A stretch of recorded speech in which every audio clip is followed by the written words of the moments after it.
Buda nunca dijo, yo soy la iluminación. Mahoma nunca dijo, yo soy Alá. Moisés nunca dijo, yo soy Yahvé. Pero un humilde carpintero de Nazaret se paró frente al mundo y con una autoridad que helaba la sangre dijo, yo soy.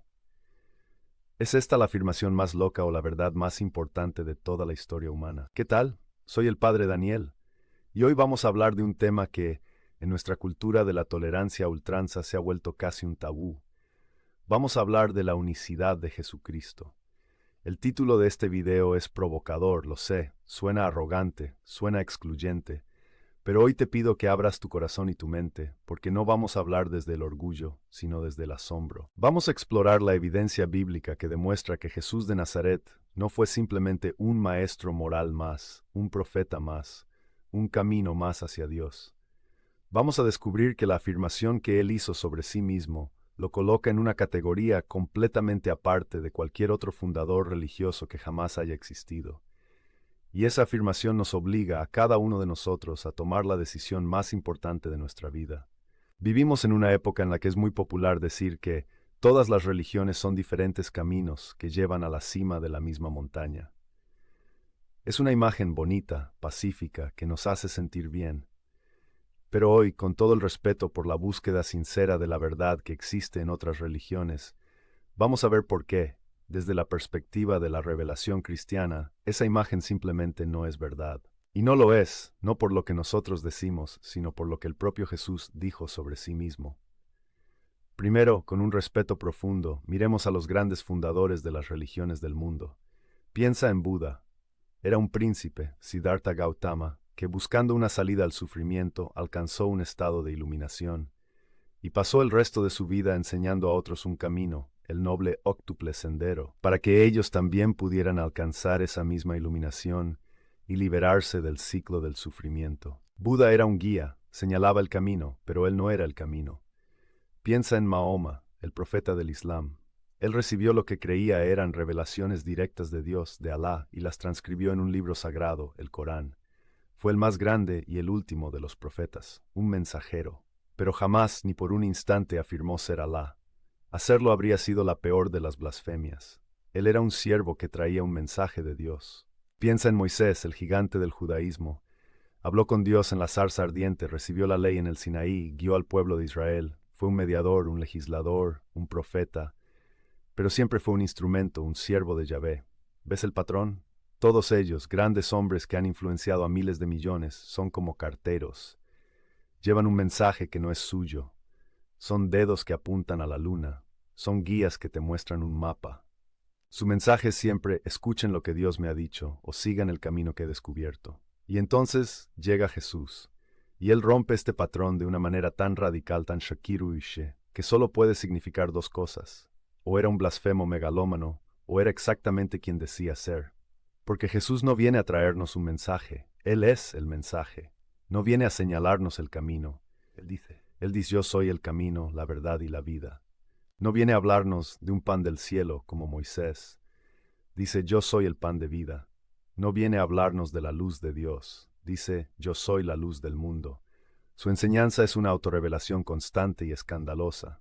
En el capítulo 2 del Evangelio de Marcos, un paralítico es bajado por el techo, y Jesús, en lugar de curarlo inmediatamente, lo mira y le dice, Hijo, tus pecados te son perdonados. Los escribas, los teólogos que estaban allí, se horrorizaron, y su lógica era perfecta. Pensaron para sus adentros, ¿por qué habla este así? Blasfema. ¿Quién puede perdonar pecados sino solo Dios?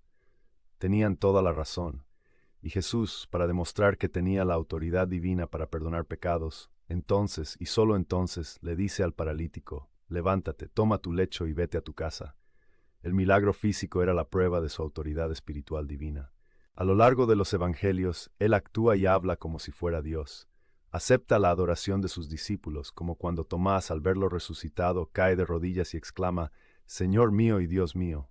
Jesús no lo reprende por blasfemia, acepta esa adoración. Y la afirmación más explícita la encontramos en el capítulo 8 de San Juan. En una discusión con los fariseos, él declara, de cierto os digo, antes que Abraham naciese, yo soy. No dijo yo existía. Usó las mismas palabras sagradas, yo soy, con las que Dios se reveló a Moisés en la zarza ardiente. Y sus oyentes lo entendieron perfectamente. No pensaron qué interesante filosofía. El texto dice que tomaron entonces piedras para arrojárselas, porque para ellos un simple hombre estaba cometiendo la blasfemia suprema, declararse igual a Dios. Y aquí es donde el gran escritor C.S. Lewis nos presenta su famoso trilema, que desmantela la idea cómoda de que Jesús fue simplemente un buen maestro moral. Un hombre que dice las cosas que dijo Jesús no puede ser un buen maestro moral. Solo tiene tres posibilidades. O era un mentiroso, o era un lunático, o era verdaderamente el Señor.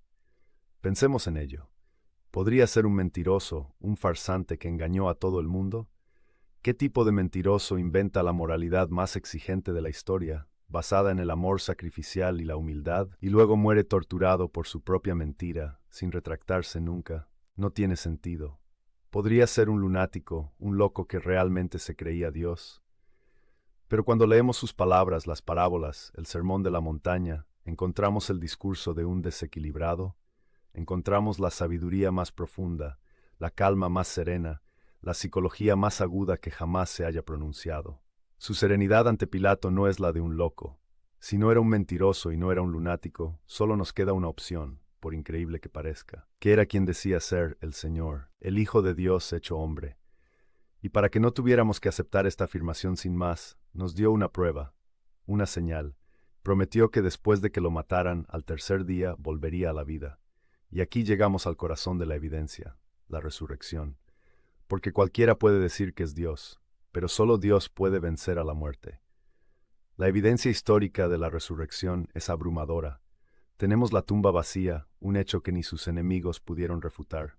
Tuvieron que inventar la historia de que sus discípulos robaron el cuerpo. Tenemos los testimonios de cientos de testigos oculares que lo vieron resucitado, como nos cuenta San Pablo en 1 Corintios 15. Y sobre todo, tenemos la prueba más grande, la transformación de los apóstoles. Un grupo de hombres asustados, que lo habían negado y abandonado, de repente se convierten en leones valientes, dispuestos a ser torturados y martirizados por proclamar una sola cosa. Hemos visto al Señor, que puede transformar a un cobarde en un mártir, no una mentira, solo el encuentro con una verdad que es más fuerte que la muerte. La resurrección es el sello de autenticidad de Dios Padre sobre la identidad divina de su Hijo, y este es el clímax. Esta es la verdad que, con todo el respeto por la búsqueda de otros, destruye, en un sentido intelectual, la idea de que todos los caminos son iguales. Porque si Jesús es Dios, entonces sus palabras no son una opinión más en el mercado de las religiones, son la palabra definitiva. Si Él es la verdad, entonces cualquier enseñanza que lo contradiga no puede ser igualmente verdadera. No puedes creer, por ejemplo, en la Trinidad cristiana, un solo Dios en tres personas, y al mismo tiempo en el monoteísmo estricto y unitario del Islam, donde la idea de que Dios tenga un hijo es la peor blasfemia. No puedes creer que Jesús es el Hijo unigénito de Dios, y al mismo tiempo que es solo un profeta, como enseña el Islam, o solo un hombre iluminado, como podría verlo el budismo. La afirmación de Cristo nos obliga a elegir. Su identidad es la gran línea divisoria de la historia espiritual de la humanidad. En conclusión, la defensa de la fe cristiana no se basa, en última instancia, en que tengamos una moral mejor o rituales más bonitos. Se basa en la identidad de nuestro fundador. Nuestra fe no es un qué, es un quién. No seguimos una filosofía, seguimos a una persona. Y esa persona hizo la afirmación más increíble de la historia y la respaldó con el milagro más grande de la historia. El cristianismo es la respuesta a la pregunta, ¿quién es Jesús?